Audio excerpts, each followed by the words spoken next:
Bonjour chers amours, chers amis, chers stagiaires de mes prestations de coaching, de formation et d'atelier de Lyon Rayonnant. Voici une vidéo qui complète la vidéo Cœur de Swan 110, si vous l'avez vue. C'est la vidéo qui parle des angoisses face à des problèmes à risque élevé.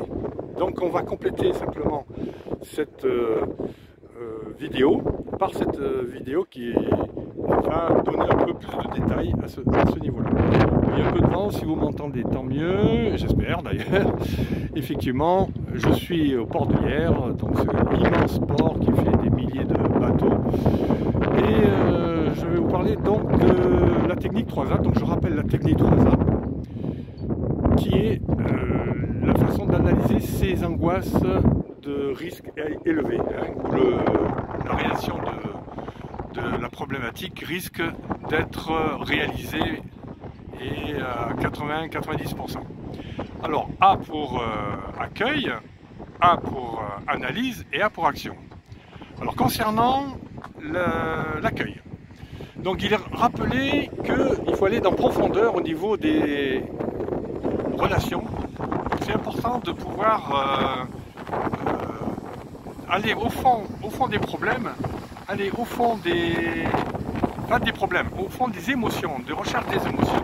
C'est important de rechercher tous les types de peurs, tous les types d'angoisse, tous les types d'anxiété ou de mal-être qui fait qu'on est vraiment dans une période très difficile au niveau des émotions. Et pour cela, eh bien, c'est d'accueillir ces émotions, d'aller en profondeur et ensuite de faire des Ho'oponopono. Donc je vous invite à travailler les Ho'oponopono qui sont des techniques de pouvoir accepter et accueillir au mieux les émotions. Ho'oponopono, je rappelle, c'est de dire 4 mots: désolé, pardon, merci, je t'aime. Par exemple, si vous avez une angoisse qui fait que vous êtes un mal-être au niveau de votre corps, de votre être, vous pouvez dire: désolé mon cher corps qui m'habite, désolé mes cellules, pardon, je vous demande pardon, merci de m'avoir accueilli, d'avoir accueilli mes angoisses, et je vous aime, j'aime mon corps, voilà. Si c'est pour l'extérieur, que vous avez des conflits avec des personnes où vous vous sentez responsable sans être coupable des problèmes qu'il peut y avoir à l'extérieur, en tant que citoyen, en tant que membre d'un groupe, en tant que membre d'une nation, etc., ou de l'humanité, vous pourriez faire aussi un Ho'oponopono, désolé aux personnes ou de façon indirecte que j'ai blessé, je demande pardon, merci de m'avoir pris conscience de cet état de choses, et je vous aime tous. Voilà pour ce qui est de l'accueil. Maintenant, on va voir la partie analyse. Donc l'analyse, je rappelle que c'est l'analyse des causes et des conséquences des problèmes et de leurs ressentis. Eh bien, c'est de prendre du temps pour aller chercher des infos factuelles. Donc, je rappelle qu'il y a beaucoup d'infos sur Internet, sur Facebook, sur la télé, dans les médias, à la radio, etc. C'est de pouvoir rechercher vraiment des informations factuelles qui sont les plus vérifiables possibles. Ça, c'est important d'éviter les fake news, parce qu'il y en a tellement de fausses informations que vous êtes influencé, on est influencé par des fausses informations. Donc il est très important d'aller rechercher ces informations, et si on n'en trouve pas, faire marcher votre intuition. Le côté cartésien, le côté logique, certes, mais il y a aussi le côté intuition. Le côté intuition qui vient un peu plus tard, de sentir les choses, sentir l'énergie qui peut arriver, l'énergie des problèmes. Voilà pour la partie analyse. Maintenant la partie action.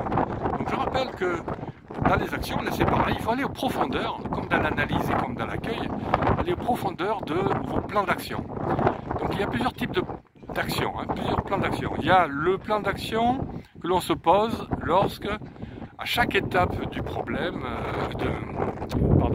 à chaque étape où on a pris rendez-vous avec ces angoisses, eh bien c'est de se poser les questions: est-ce que le problème est en train de se réaliser ou pas? Est-ce que la crise économique, la guerre, la crise sanitaire est en train de se réaliser ou pas?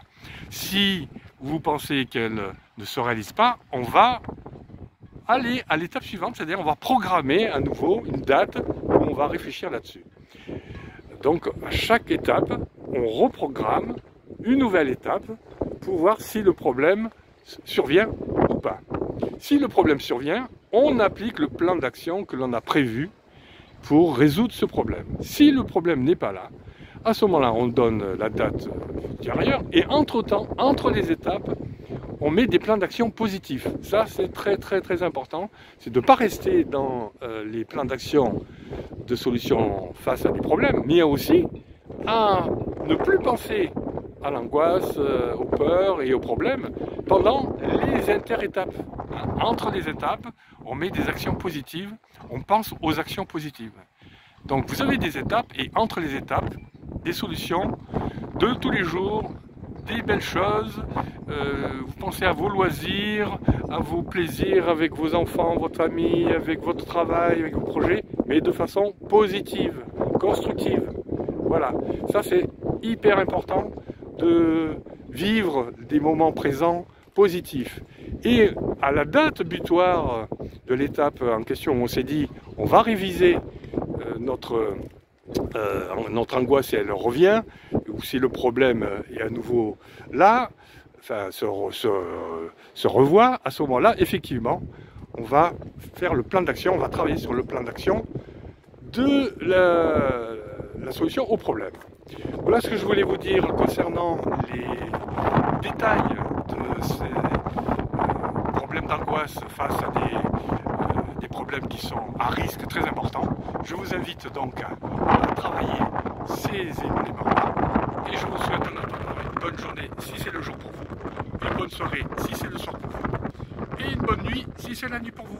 A très bientôt. Voici la beauté de la mer que j'aime beaucoup, mon pays de hier, de mon enfance et de mon adolescence surtout. A très bientôt. C'était Soigny.